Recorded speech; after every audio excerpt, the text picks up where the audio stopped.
Welcome to our propagation webinar from our virtual gardening series. This is a fantastic partnership with the Vancouver Island Master Gardeners. We're so pleased to be able to offer this to you. We've got a great back catalog of videos. We can share the link for that too. So how this works is we use the chat for sharing things about where we're from, asking what is Rime, what's that variety, that kind of stuff. And then Richard and Joe will be able to pop in and answer those questions while Dorothy does her presentation for the first part. And then all of your meaty questions hopefully will be in the Q&A at the bottom of your screen. And then we don't lose any questions in the chat. That really, really helps us out. We can keep track of how well we're doing with them. And Dorothy will mostly take those. So please ask if you have any questions in the chat. We are so glad that you're here sharing this with us. And thank you so much to Richard for wrangling all of us. He's the coordinator several years in a row. And thank you to Joe for getting this all going. Joe is an excellent connector of people. And Dorothy, I think you still have the highest views on your favorite vegetables and how to grow them video. She does. So Well, that's Dorothy is, exciting. Award winner. yes, basically an Well, I award don't know winner. about that, but it's nice that people want to grow vegetables. I'm always very happy for anybody who wants to grow vegetables. I think flowers are wonderful, but vegetables is something that you can actually use and eat. More filling than nasturtiums alone, right? Well, Yeah. nasturtiums fit into both categories, so that's perfect. All right, I'm Nice. just good. So thank you again to VIMGA, this, Vancouver Island Master Gardeners, and especially these three Master Gardeners. I just want to introduce Dorothy, and then we'll let her take it away. All right, Dorothy Kieser has been a certified Master Gardener for over 12 years. She brings to the library seminars her scientific approach from her career as a biologist, as well as a wealth of experience from her own extensive home orchards, vegetable, flower, and rhododendron gardens. In addition to her volunteer work with the Master Gardeners, Dorothy is an active member at the Bevan Learning Gardens, which is a large local community garden featuring a greenhouse in Nanaimo, and has given numerous seminars on many gardening topics to gardening clubs and associations. Dorothy is president for the Vancouver Island chapter and is one of the chapter's mentors to new members, and is also part of the steering committee who ensures high standards are kept for the basic training program at VIU. Did I miss anything, Dorothy? I think you did a lovely job. Thank you. Great. Over to Dorothy. All right. Do you want to move the poll thing so that I can see my slides? Perfect.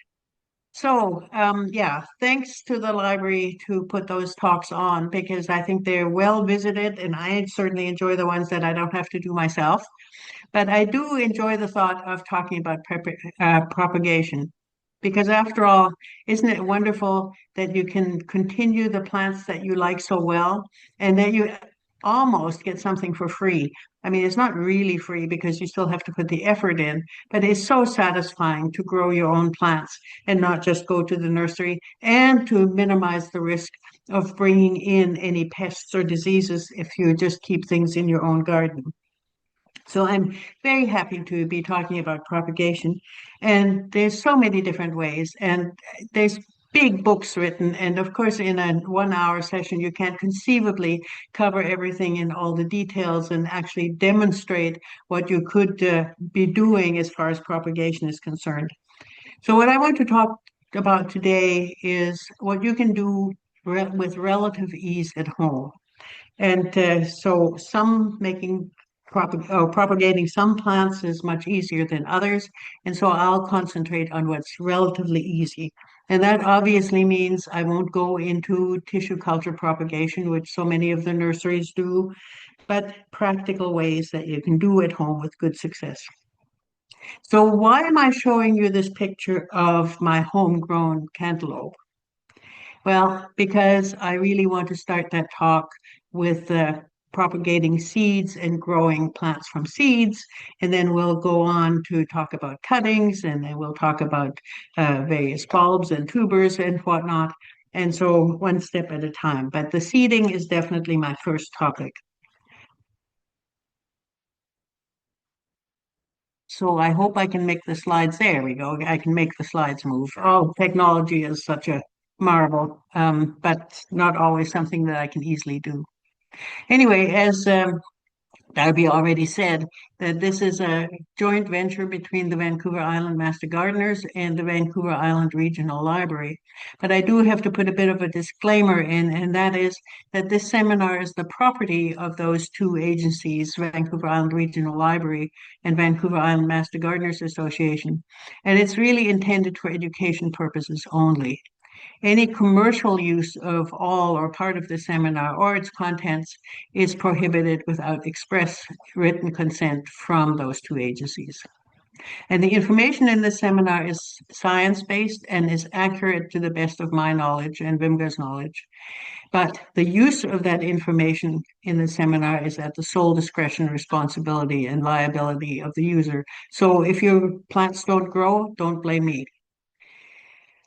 Just a little bit more about the Vancouver Island Master Gardeners Association. We're a chapter of the BC Master Gardeners Association, which is a member of an international service organization of specially trained volunteer teachers dedicated to the stewardship of the environment. And we work in partnership with public sector agencies, garden clubs, nonprofit service organizations, and private enterprise to teach and promote science-based sustainable horticulture knowledge and methods. And lastly, some of the images and information are from the internet. I tried to label and cite all those, and we're certainly thankful that we have access to that resource. Next. Okay, so here goes the main topic of what I want to talk about. So, as you probably all know, there's two main types of propagation via seeds, which is sexual propagation, which hopefully makes useful and variable offspring. And then there's the vegetative propagation, where the genetics of the new plant is identical to that of the parent material or clone, because you've really taken parent tissue to make a new plant. Of course, when you talk about sexual propagation, as I say, it can be quite variable. Just think of crossing two cats, a black one and a white one. Well, you might get a black offspring, you might get a white offspring, or you might get a mixed offspring, and you don't know in what proportion you're going to get that. The only time that you're fairly sure that you're going to get consistency in that next generation is if you use, in the case of plants, open pollinated plants or heirloom plants, heritage plants. It's all the same thing. It means that those types have been so grown so often and crossed so often that the genetic material is so similar that in the next generation you're going to have the same sort of look. As far as the vegetative propagation is concerned, we'll talk about tubers and bulbs and rhizomes, and as already referred to, we'll do the cuttings. And so with that, I'll go on to my first topic, and that is seeds. I'm quite fussy when it gets to seeding because I like having seeds that I know are going to do well in our area. And so I personally really like to save my own seeds because I've grown those plants because I like them. And so I do a lot of seed saving, as does the Bevan Learning Gardens. But even going to the local seed suppliers, and yesterday I was at Seedy Sunday here in Nanaimo, and there were a lot of local seed suppliers. And the reason they succeed is that they sell you seeds that are likely to do well in our climate. They're not meant for the tropics, they're not meant for a different type of climate. So aside from the ones I'm showing you here of Salt Spring Seeds or Sanage Organics, Full Circle Seeds, those are all lovely ones, but there's many others, and I don't want to really focus on one versus the other. And then, of course, we have West Coast seeds. And of course, most of you are likely to be familiar with it. I find that gardening guides, this happens to be 2019, it really doesn't matter which year you use, absolutely fantastic in terms of the information it provides for each of the seeds. So if nothing else, get the gardening guide as a textbook for what you should be doing with your seeds in terms of how long the seeds live, how deep you need to plant them, how long it takes for them to emerge, all this kind of stuff. And then just under the gardening guide, you see two tomatoes. It's a page out of the West Coast Seed Catalog, and one of them, the Supremo, is an F1. And F1 means that the people who grow seeds for West Coast seeds have used two specific parentages and combined them. And because you know what the parentage is, then you get a fairly consistent crop of those particular type of seeds. The one that says super Italian paste, it says open pollinated, OP.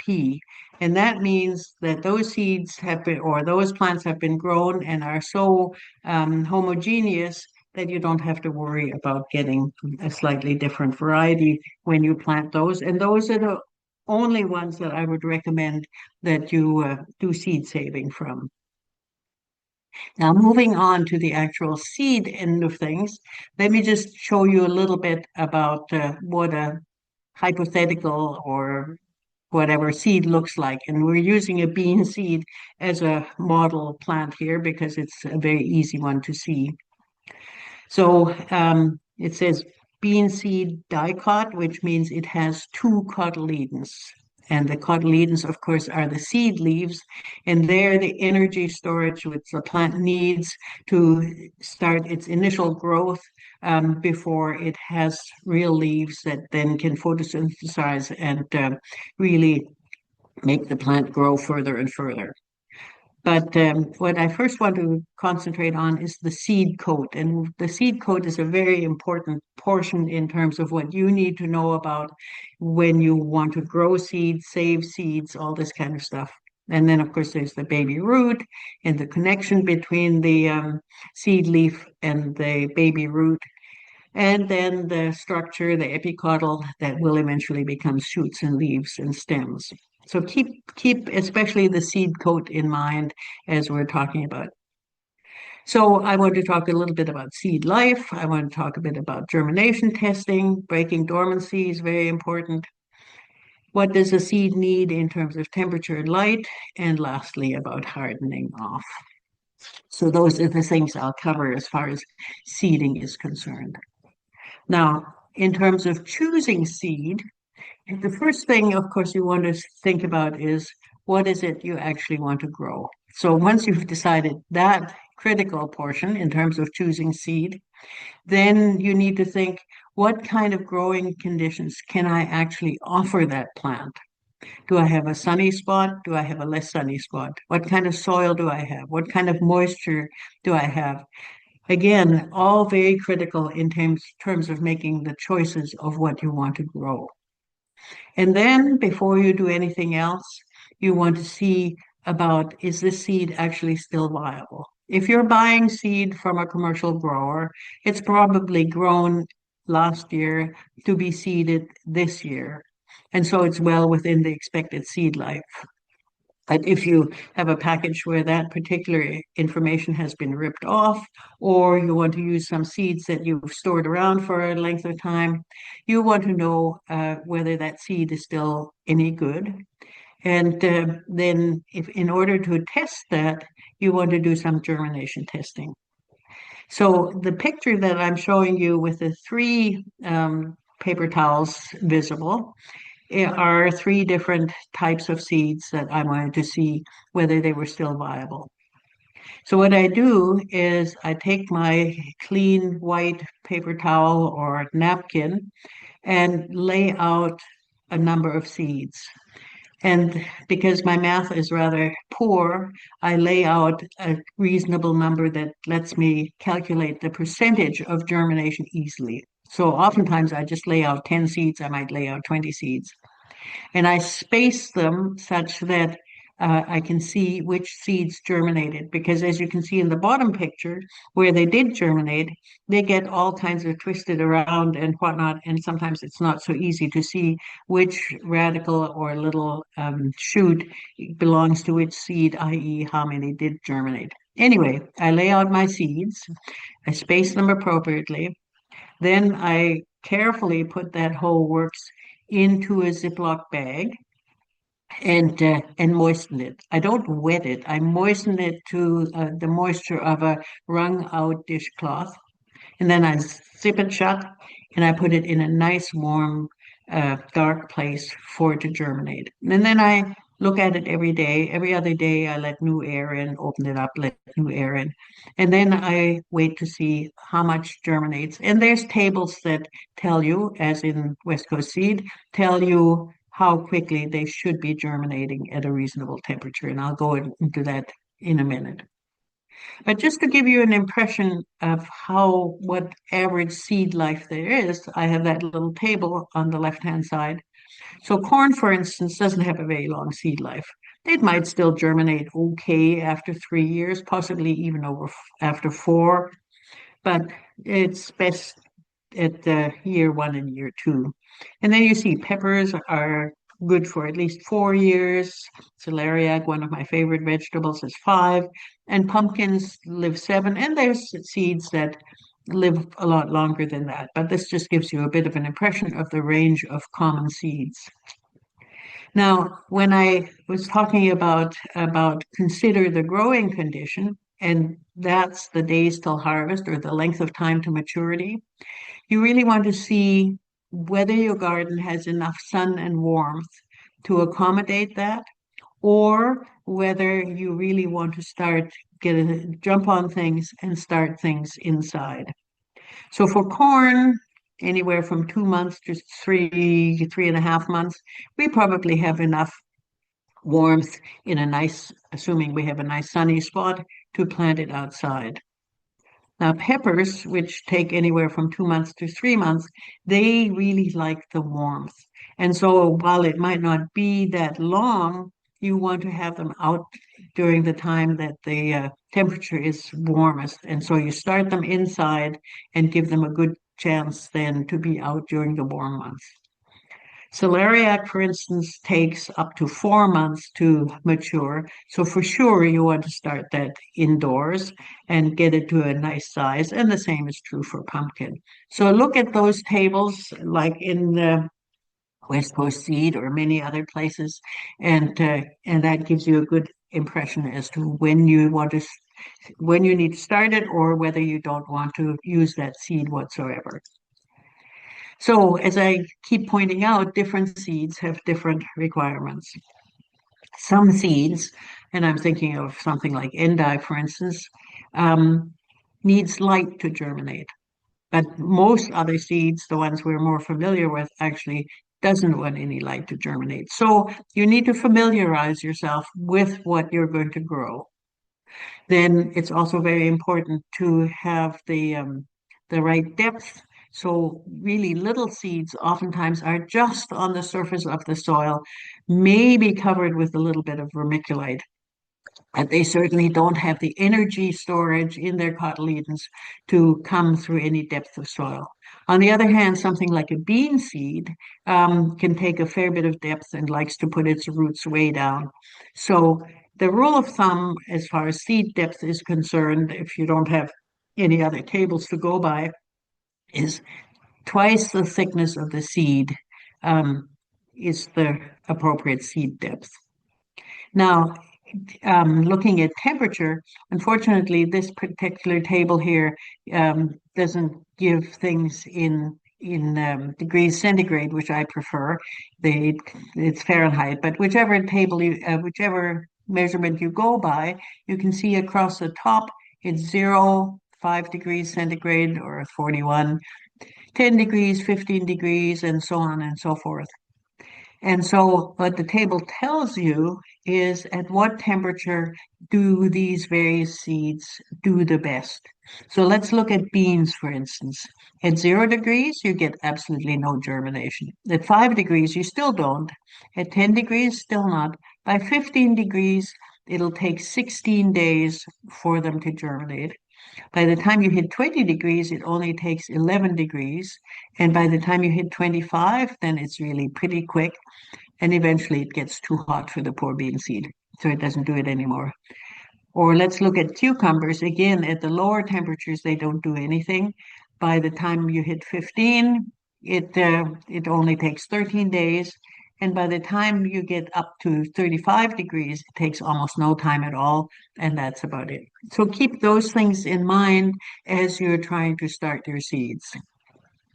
And here's just another table that basically says the same thing. Again, we're looking at beans here at 15, just barely starting to germinate. By the time you hit 30 degrees, it's very, very quick. And then it goes down again because it simply gets too hot. So we've talked about the timing.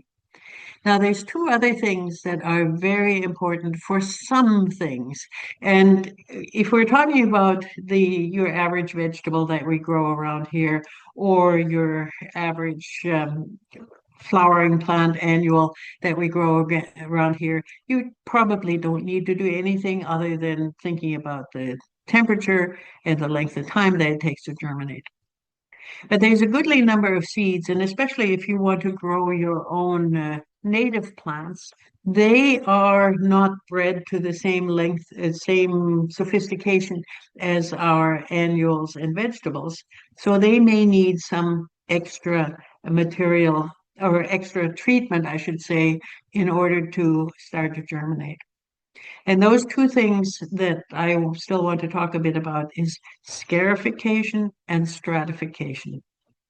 So scarification is particularly important in when the seed has a very hard seed coat.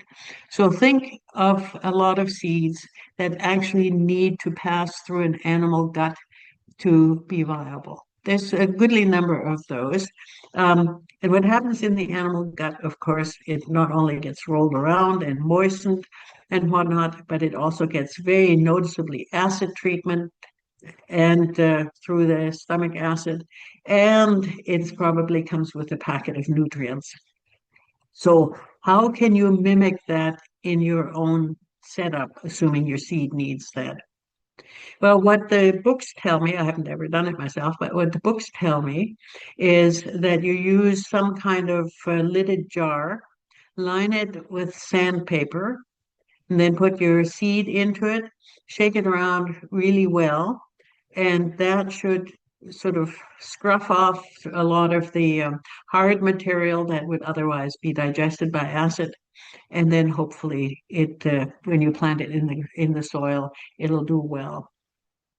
Stratification is something that the plants have developed, if I can be anthropomorphic about it, and that is to make sure that they don't germinate prematurely. What stratification means is that when a seed falls on the ground, it's not ready to germinate right away. It needs, and it varies quite a bit between different seeds and different plant types. But let's talk about apple, for instance. An apple seed that falls on the ground is not likely to do anything unless it's stratified appropriately. And that means that it goes through a warm cycle, then it'll go through a cold cycle, it'll go through a warm cycle, it'll go through another cold cycle. And depending on the plant, how many warm and cold cycles it needs and how long those cycles have to be is very variable. So again, you have to do a fair bit of research if you do something that doesn't come out of a commercial package. But those are definitely the things you'd want to keep in mind. I also feel that I talked about the seed coat earlier, that the seed coat in so many seeds, I'm thinking, for instance, Swiss chard or beets or many others, is so hard that you want to moisten them for a while first so that the seed coat can soften and the plant can germinate more easily. So what I do is I put my seeds into a little bit of warm water, at least overnight, preferably for 24 hours, and then it'll have softened the seed coat and it'll do much better in germination. Now, what kind of soil, especially if you're thinking of growing things indoors, for those things that need a longer germination time or longer, that have such a long maturation time, you probably want to start a few things indoors. And my personal preference, and also what we do at the Bevan Learning Gardens, is that we use a commercial mix for the seed starting soil. So any number of companies put out those commercial mixes. What's so good about them is that they have the right amount of fertilizer. They have the right amount of moisture holding components like peat moss or coir or something like that. And they have the right amount of drainage for sand or something like that. And to get that all together in your home garden, I mean, of course you can do it, but it's much easier to start with seed starting soil. Plus, it's sterile, so you don't get too many weeds.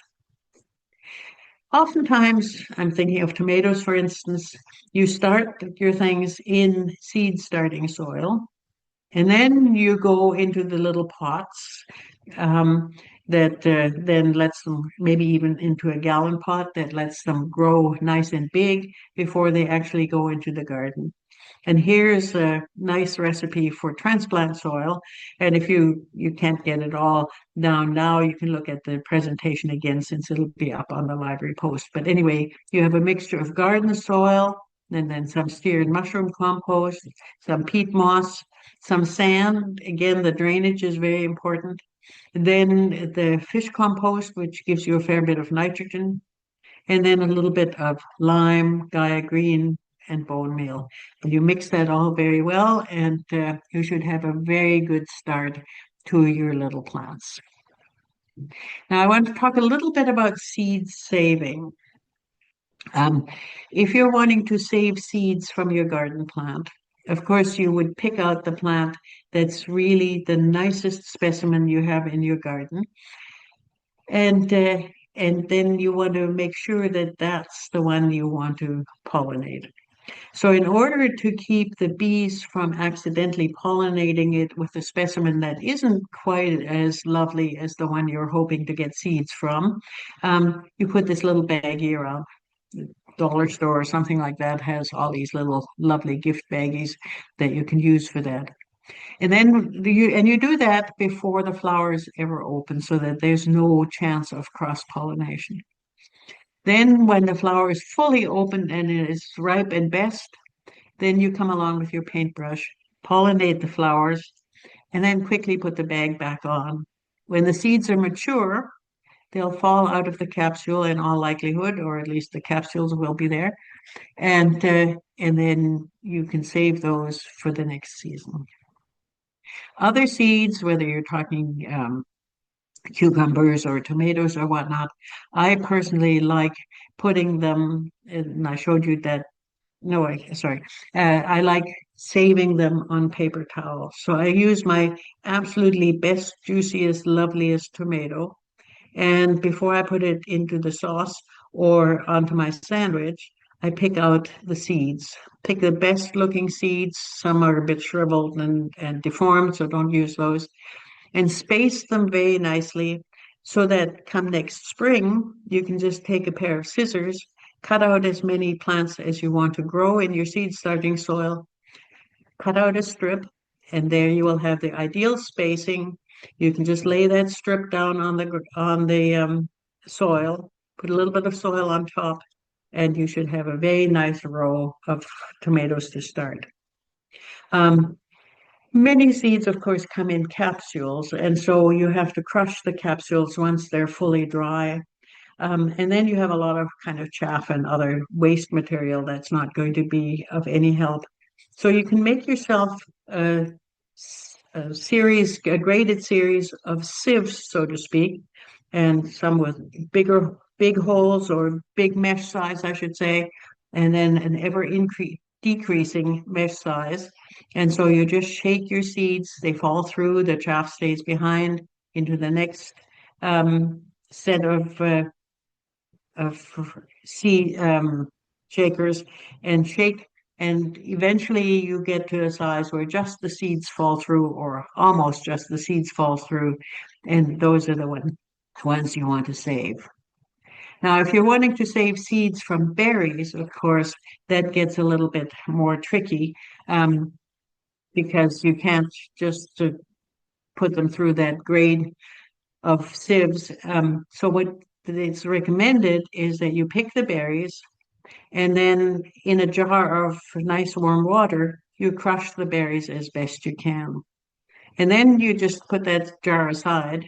And when you can't stand the smell anymore because the berry has actually rotted, then you crush it a little bit more, and then you pour off all the sludge, making sure that you don't pour the tiny seeds, like think blueberries or whatever.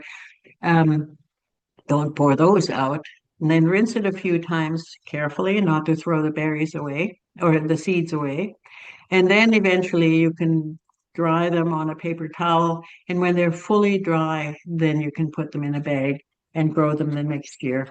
Of course, you might have to do a few other things in terms of the stratification and whatnot. But most berries, the seeds don't have that hard a seed coat, so you should be just fine in terms of growing those. But you have to think of the temperatures, you have to think of the depth, seed depth, and all the other things we talked about. So that ends the actual seed part, which is my favorite part because it's the easiest to do, and I do a lot of it. But now we'll move on to cuttings. And cuttings are classified into various groups in terms of how hard the stems are, or how mature, I should say, the stems are. And the softest stems are for herbaceous cuttings. And you do that mostly for houseplants, some perennials, vegetables, some of the tropical plants.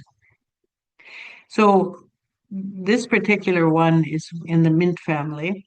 And so what I did is I chose, and this is sort of a generic kind of thing, I chose a branch that I'm not going to miss from the plant, but I'm choosing a nice, healthy, strong stem of considerable length because that makes it easier. And then I remove at least two sets of leaves. I also remove any flower buds or flowers or seed capsules or anything like that. And then once I've removed some of the leaves, you can still see the nodes here where there were leaves. And then, of course, there's leaves here. So what you want to do is you want to use a very sharp knife or clean razor blade and whatnot and cut between two nodes. Now you can see I didn't do a very good job here. I should have just cut this part off because there's another node here. And you can see how well it rooted. And this, because mint is so easy, and that's why I used it as a demo. And here you see all the little roots. Some things take a lot longer. One of the things you really might consider, if it's a very precious thing, as mint isn't, um, if it's a very precious thing, buy yourself some rooting hormone.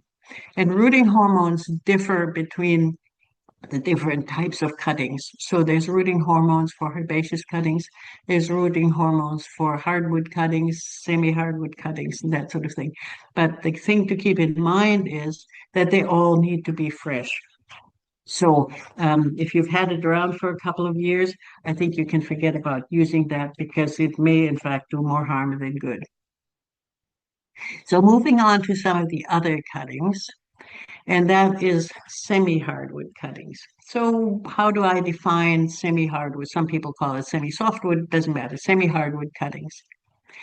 Semi-hardwood cuttings are this year's growth taken just as the plant, those stems are are starting to harden up.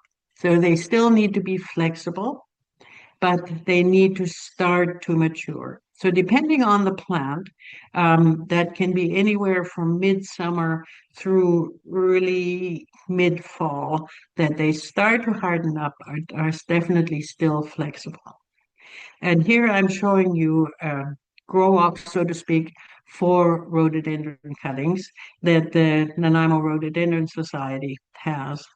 What you do, or what we do in the Rhododendron Society, is we choose a nice straight branch. Hopefully, you can get a cutting that's at least 3 to 4 inches long, and then peel off or carefully cut off all the leaves except the top two rungs of leaves, and then stick that into some rooting hormone And then you have your little trays ready, and I'll tell you what's in the trays in a minute. You have your little trays ready. But before you stick your cutting in, and the cutting, let me just backtrack, the cutting should be cut with a very sharp knife or razor blade in an area that's still flexible. That before you stick your cutting into the medium, drill a little hole because those cells are very easily damaged. So if you just were to ram it into the medium, you might do a fair bit of damage. You might also consider scraping along the stem of that cutting just a wee bit just to expose the cambium. Just scrape it off a little bit and then stick it into the medium.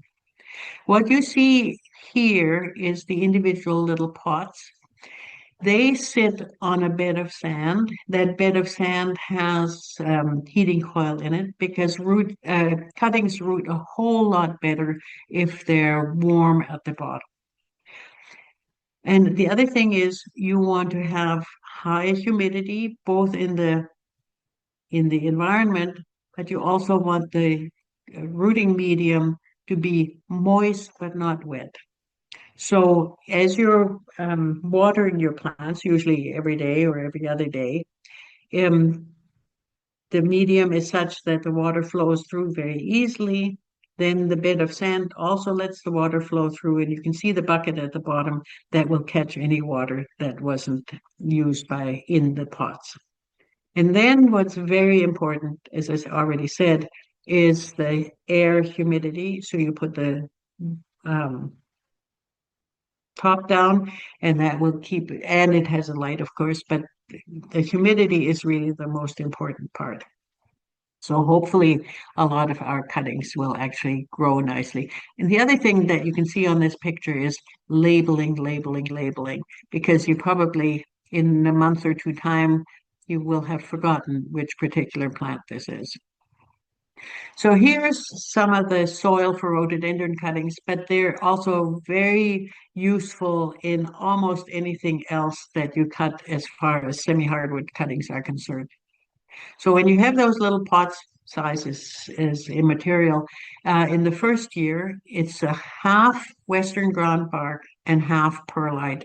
And you want to make sure that that's pre-mixed with water and then put your cutting into that. In the second year, when you put it into a bigger pot, assuming that it's nicely rooted, then it's still 50% of the Western ground bark, but then you have 50% perlite and 25% perlite and 25% fish compost to give it some good nutrition. And then in to that bark and perlite and fish compost, you add some dolomite lime, you add some sulfite and some sulfur.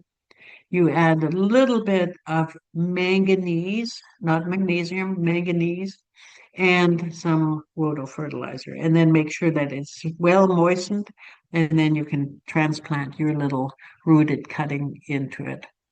So that works well. So that was the semi-hardwood cuttings. And now we go into the hardwood cuttings, and that's used for roses and all kinds of shrubs that we love to have in our garden, like mock orange and currants and cotoneaster and on and on. And the hardwood cuttings, in contrast to what I just talked about, the semi-hardwood cuttings are not flexible. So you look for a nice straight branch and about pencil thickness, and you cut that off about a ruler's length, 12 inches or so. Cut that off, and you want to hedge your bets, so you probably want to cut off several during a time that the plant is really dormant. Some people say do it a little bit earlier. Most of what I've read is that you do it during dormant time. And there's a trick to the cutting. And the trick to the cutting is that you cut the bottom end, the root end, so to speak, um, off straight. You cut the top end off at an angle, 45-degree angle is usually recommended. So why do you do that? Well, there's two reasons why you do it. First of all, if you have these straight sticks of hardwood cuttings, pretty soon when you have a whole bunch there, you can't remember what's the top and what the bottom. And if you put the growing end, the tip end, into the soil, you're not going to have very much luck in having it grow any roots on that. So you know that the straight cut is what goes in the soil. The top cut at an angle is to shed any water that might be coming, especially if you have them outside for the first while, and if it's raining or if you're watering it and so on. So you want to shed any water that lands on there. So that's important. So hardwood cuttings, and again, think of the right rooting hormone and think of fresh rooting hormone. And then you set it into a nice light place out of frost. But it certainly can be outside. And in a winter like we had this year, it should be relatively easy to propagate stuff in since we've hardly had any frost. But it would probably also be good in your garage or something. They don't need a whole lot of light. So those are the cuttings. One of the things that I already mentioned as far as the rhodos are concerned is you want very high air moisture. Not so much in the hardwood cuttings, but for almost anything. And even in the hardwood cuttings, it probably wouldn't hurt. But you want to keep that air moisture very high. And if you can't have a setup like I showed you for the rhododendron cuttings, you can very easily make your own propagation tent simply by using a clear plastic bag, having some sticks to support the bag, and then closing it off around the bottom of the pot, and then putting it into a bright but not sunny spot. So then you can make all kinds of cuttings, having the right soil mixture, making the nice little holes before you put them in, and then having the propagation tent to keep that air moisture nice and high. Now, I keep talking about having the rooting hormone, but you can also make your own rooting stimulant. It's not exactly a hormone, but it certainly helps, and that is willow water. Now, some people kind of sneeze at it, but I think it works quite well. It's well established that willows in particular have a lot of salicylic acid, which is very close to aspirin, in it, and they have a lot of auxins, including those auxins that stimulate root growth. And auxins are just plant hormones. So what you do is you cut your fresh willow branches. The thin ones are really quite good. And then you chip them up like I did into my mason jar there and put the whole thing, fill it with warm water and then let it stew for a while in a sunny spot. And then you can either grow your cuttings directly in diluted willow water. And when I say diluted, I say about a quarter of willow water to three quarters just plain water, and put your cuttings into there. Or if you're using a soil type medium to grow your cuttings, then you can water with the willow water. And certainly, in my opinion, that has some real advantages in terms of letting things grow. So now we're done with the cutting end of things, and we'll move on to another um, thing, and that is layering. A lot of shrubs have some very low branches. Rhododendrons, as you see here, certainly fall into that category. And so you can layer those. Sometimes it actually happens on its own, but you can also help it along by digging a bit of a trench, 3 to 6 inches, close to where the branch is touches the ground, and then put the branch, angle it into that trench. It's good if it breaks just a wee bit. Otherwise, you can also scrape it a bit to expose the cambium layer and then weigh it down or pin it down. And after about 3 to 6 months, and here you see the parent plant would be at the top. And I've dug that trench and then I weighed it down with my piece of wood. And I also moistened the soil there because it was still fairly dry. That's what the milk bottle is all about. And then after about 3 to 6 months, you gently tug at the piece that you want to separate from the mother plant.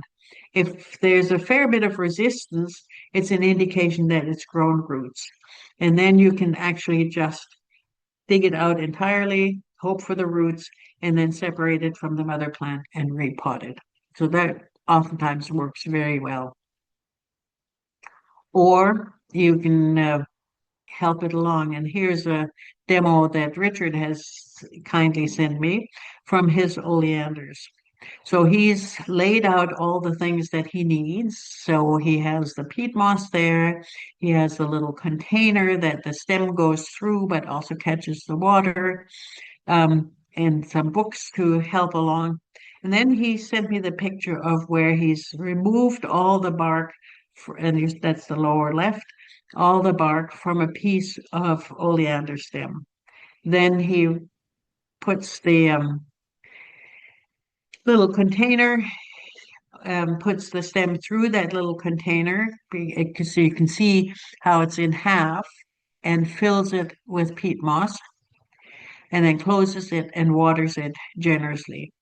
And after a little while, you will actually, hopefully, see that there's roots coming into the container, and that's the right-hand picture here, into the water end of things. And by the time you see the roots actually come out, you can then separate it at the bottom here and plant this plant into a pot. So that should gives you a very good chance of getting a new oleander plant. Or you can do exactly the same sort of thing if you don't have the little pots.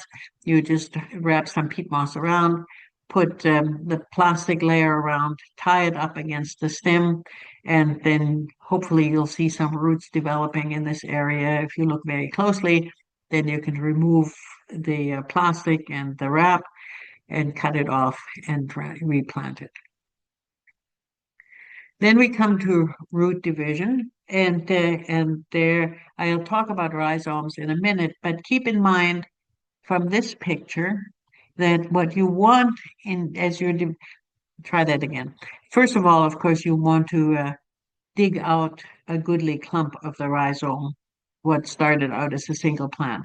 And then you want to see that each little piece of stem here, it looks like a root, but it's actually a modified stem. And here's the actual roots, has a nice amount of greenery on top. And so if you have a nice amount of greenery, you have a nice amount of roots, then you can separate it off here and replant it. And this picture shows that out of this single clump, you have 1, 2, 3, 4, 5 new plants that you can generate. But you want to throw away one that doesn't have the oomph to make a nice cluster of leaves. For clumps, of course, it's a question of the plant having divided many times, formed a nice solid root system, but you can separate the little plants in between either by, of course, you've dug it out first, removed some of the soil, and then separate the individual plants, either by loosening it with your hand, or if it's a really heavy duty thing, you might want to have a fork or sharp spade or something like that. In fact, some sword ferns and other ferns, you can do the same sort of thing, but they're so heavy duty that you actually want to have a reciprocating saw that you want to do. Time-wise, again, some people say it's best to do it during the dormant season. Other people say you should do it in the early spring or early fall when the temperatures are moderate and the plants can still do some growing and recover without particular stress. The hardest ones to do are the woody crowns, and you can see where the little cutting diagrams are. So you keep the main plant with the main root, and you hope that where you've cut these, new roots will form when you're putting that back into the soil. Just a little bit on plant anatomy, and that is all the things that I'm going to be talking about now are actually modified stems. So this is a root in a regular plant. Now think of this portion here as being laid down into the soil, making the tuber, making the rhizome, um, and you have the new growing tips where things start to make the new shoot. So it's really those axillary buds that will make the new shoot when the stem is in the ground. So all these things are modified stems. The rhizomes are, the tubers are, corms, bulbs, stolon. So I'll talk about those all individually. But think of them as modified stems. Uh, now we go. Here we go. So let's first talk about bulbs and corms. And really, a lot of the this happens to be a gladiolus corm that forms little offsets. And sometimes they're actually a bit of a nuisance because you get all these tiny bulbs that don't flower. But if you put them into a new container or a new bed and give yourself sometimes up to several years, then they'll form a new corm, and there you are. It's the same with the amaryllis bulb where you have this little offset that you want to, before you plant this again, you want to remove this little offset. And if you're energetic and have some time, then that will eventually form a whole bulb. And of course, the same is true for the garlic where the little bulblets can be planted and make a new plant. So all these things are fairly easy, they just take time. When it comes to lilies, for instance, it's much more difficult. And I personally wouldn't have the patience to do it. But you know how a lily bulb has these scales. So here's the actual base plate that forms the roots, just like here's the base plate that forms the roots, or here's the base plate that forms the roots, and then you get this modified stem. Here's the base plate that would form the roots, and then you have these individual scales. Now, what the books tell me, and I wouldn't have the patience for it, is that you remove these outer, what's called scales. And you can, when you do a cross section, you can see how they are. You remove those scales, and then you actually score them lightly on the inside once you have a single scale. Then you have to put you can do several of them, into vermiculite for several months or at least weeks, depending on what type of bulb you have, until they show a little bit of growth. And then eventually you can plant them up and you have a new bulb. You should only use the outside scales that are really big enough. So very tedious. I don't have the patience, but if you do, I think that's absolutely fantastic. And it's certainly something that can be done. And the YouTube will, and you can see the YouTubes on your own. Now, tubers are a whole lot easier. Here's a regular potato tuber, and I took the picture simply because I thought it was so cute. Here's the actual root coming out, then a bit of a stem, and a tiny new potato. Sweet potatoes are the tubers that, whoops, let me go back. Sweet potatoes are the tubers I really like to grow. I grow regular potatoes too, but sweet potatoes are so satisfying. You can even use sweet potatoes straight out of the store, assuming they haven't been irradiated. And then look for eyes. And each little piece here has at least one eye. So you lay them on your seed starting mix and put them in a nice warm place. And before too long, each eye will make a little plant. Then you pot those up. And in the summer, you can put them into a 5-gallon pot, or you can even grow them in a nice warm space in your garden or in a raised bed or something like that. But I personally like growing them in a 5-gallon pot in the hottest space I have, because the hotter the better. Keep them well fertilized, and you should have a nice crop of sweet potatoes, all started from a single potato. Rhizomes, I've already talked a little bit about. This was in my neighbor's garden, and they certainly should have been divided. But for instance, here you have a nice new shoot of about 4 leaves, so you could easily divide that off here and replant it, because this is well overgrown. One of the rhizomes that I really like growing is ginger, and a fresh rhizome or root of a ginger is absolutely delicious and much superior to anything you buy in the store. But it's very easy. You just look for an eye like that. You can cut it off, put it in some nice medium, good fertile medium, bury it up to about here, and put it into the warmest place you possibly can have. And by fall, if you do that in the spring, by fall you'll have a lovely fresh ginger root. And now the very last slide here is runners and stolons, and that's probably the easiest way of propagating anything. And we all know how it goes with strawberries, or in this case, I took a picture of my spider plant. So here you have these long tendrils with a new plant on it, cut it off, pop it into some soil, and bingo, you have a new plant. Sometimes way more than you possibly want. But with that, I've come to the end of my talk. And so, oh, these are lovely little corms of my favorite little cyclamens that are blooming in my garden right as we speak. So, with that, questions.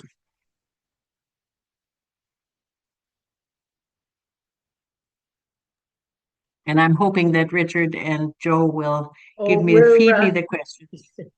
we're here. Kelly just asked that she's grown orange tiger lilies, and the little bulbils that are on the under the leaves, and she wants Oh, to know. yes. Yeah, she because they are a little different from the others, aren't they? What are they, and can she grow lilies from them? And is now a good time to divide her big patch of orange lilies? So there's a few And a questions few in there. questions there. Thanks, Joe. Yes, those little bulbs that form in the axils of the leaves of lilies are an excellent way of propagating lilies, and certainly easier than taking the individual leaves, scales, I should say, off a lily bulb and scoring it and putting it into vermiculite and all this kind of stuff. With all these things, I think soil conditions are very important. Warmth is important. And so, in terms of storage capacity of those little bulblets, I am not sure how well they store. I would say as soon as they ripen on the plant in the previous fall, I would probably put them in a pot, maybe a bunch of them into a pot, and then give them the same conditions as you would give your regular lilies and hope for the best. I don't know if Joe or Richard have additional comments on that. That's what I've done. The but Kelly was talking about the orange tiger lilies, and those are the ones that I've had the best success of, our native tiger lily. As far as the hybrids are concerned, I have to say I've never bothered, because although they produce them, they're hybrids, and I'm not sure what I'll get. So Exactly. I And that's what I was saying about hybrids in terms of seed production. I mean, really, we're talking very similar to the seed production that I talked about earlier. So if sometimes you get something fantastic, sometimes you get something that's less fantastic. So if you're willing to experiment and to put some effort into it, why not? but I've always found with the little lily bulbs, when I break them off, I always make sure I have a little bit of that basal plate Yes. on the bottom. So I haven't snapped it off without that little growing piece that you mentioned, where the roots Where will the roots form. come out. Yeah, Exactly. yeah, they Exactly. need So, they need that. So we have a yeah. question from Wendy Young. What about the risk of fungal disease on seeds from seed savers? Linda Gilkinson mentioned it at the MG training last week. Gardeners saving seeds don't use fungicide treatment. Is this something to be concerned about? So she's talking about seeds like tomato seeds or cucumber seeds or whatnot. Seed savers. So she said, whatever you're saving in your garden, the seeds, and she's concerned about fungal diseases on them. I personally have never encountered any fungal diseases in the seeds I've saved. But the key thing with saving your own seeds is dryness, dryness, dryness. Because as soon as, and it's very important to, however you store them, I do not store them in the freezer, and I'll go into that in a minute. I like storing them in a cool, dry place. Once the seeds are truly dry, put them into a Ziploc bag and then store them in a cool, dry place. One of the reasons I don't like storing them in the freezer is as you take them out, you're more than likely to get some condensation. And then they may indeed be a fungus problem before they start get a chance to germinate. The other And thing and I've is, I've found this I found the same. And one thing that I've done in the past is that I've used those wonderful cardboard egg cartons, because they have little cups, and I can label right on the cardboard on the side, and then the medium keeps them quite dry, and they've got a lid on them. And as long as they're stored in a dry, cool place, I've never had problems. And so I too, I stopped putting things in the freezer. It, why? You know, Yeah, it just, aside from taking freezer space. But yeah, dryness is absolutely essential, and especially if you're thinking of the berry example that I gave you earlier of letting them rot in some water first. But it's absolutely key that before you store them away, they are completely dry. And then you can put them into a little envelope or do whatever, or do like Joe does in terms of the egg cartons or whatnot, and then put them. As I say, I like having them in little Ziploc bags, and I can label them easily and so on. But that's just my personal preference. we have a perhaps, question. perhaps Dorothy, what Linda Gilkison was referring to was in terms of the fungal disease, had to, because we've had fungal and rust on alliums in our area for a while, that there might be a concern that it's sitting on the outside of the seed. Um, I've never had that problem, but perhaps maybe And when you that's what read about the allium rust, it's actually not transferred in the to the seed, seed.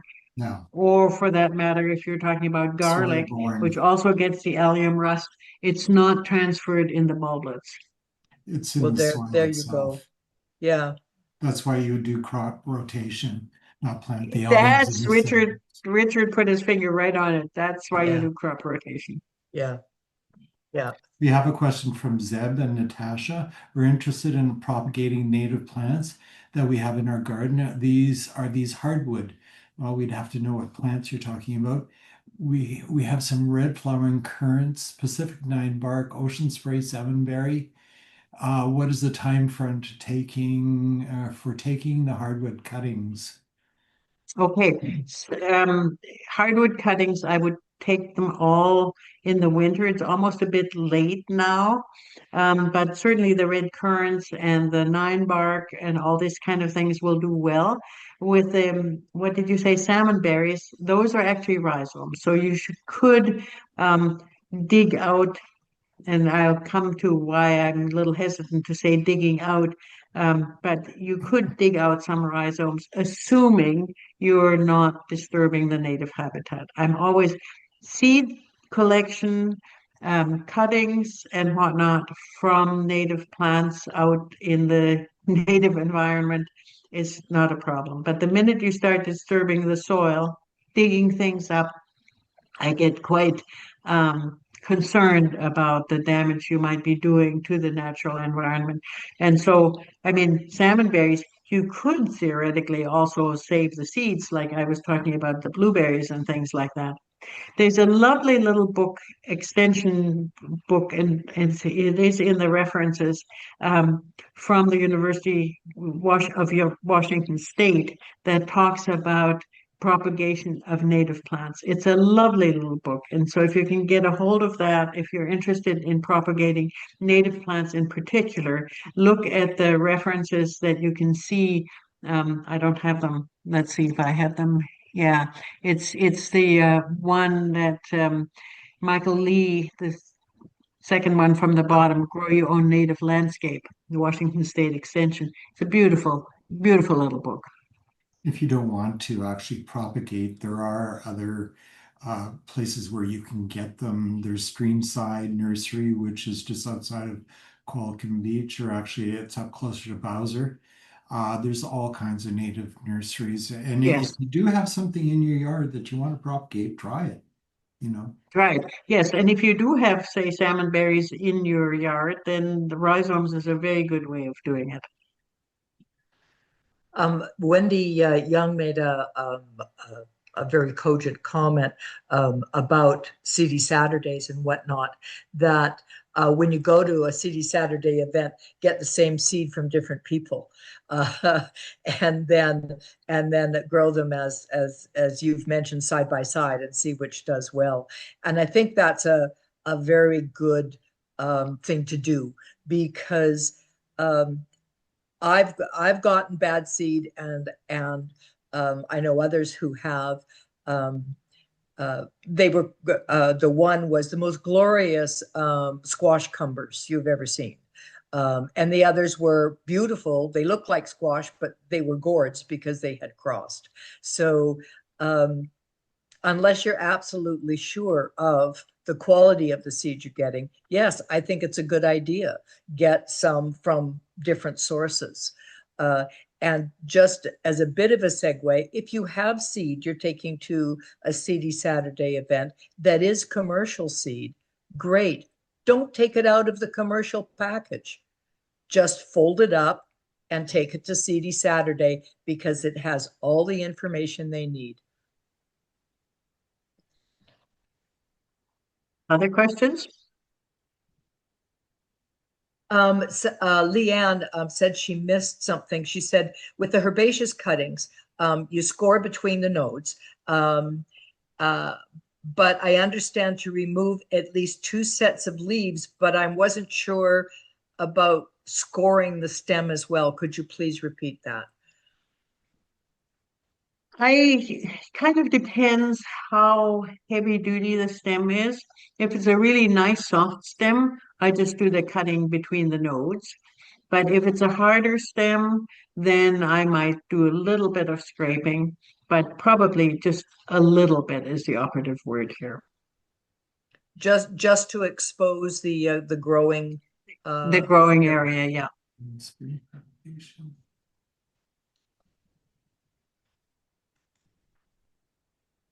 I don't see any other questions. Does anyone else have something that they would like to ask Dorothy? There's some things in the chat. Let's just see.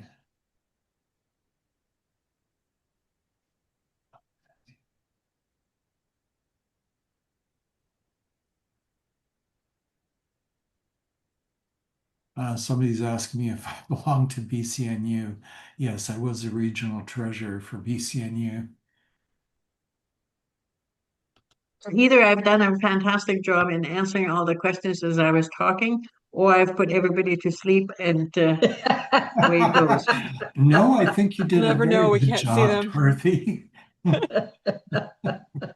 We had several thank you so much. Thank you. Very informative type comments. Do we Wendy said she was thinking when you went to a CD Saturday event to get seeds from various different people. You just addressed that, didn't you? Just, yeah, We we did. just Yeah, talked about that. Yeah. great. I'll clear that one. No Yeah. Alzheimer's yet. Yes. Gardening is very healthy. Maybe gray hair in the roof, but there's no Alzheimer's yet.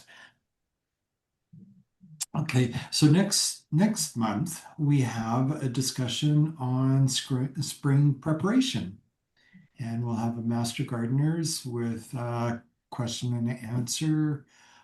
Bring your questions, and that's what we're going to be doing. Excellent. And we will send out the video link, and it'll also have the link for registering for more sessions. And thank you so much for your time and your attention. Thank you in particular to Dorothy for preparing all of that and sharing it with us. We always appreciate how well organized your sessions are. Yeah, So good night, everyone.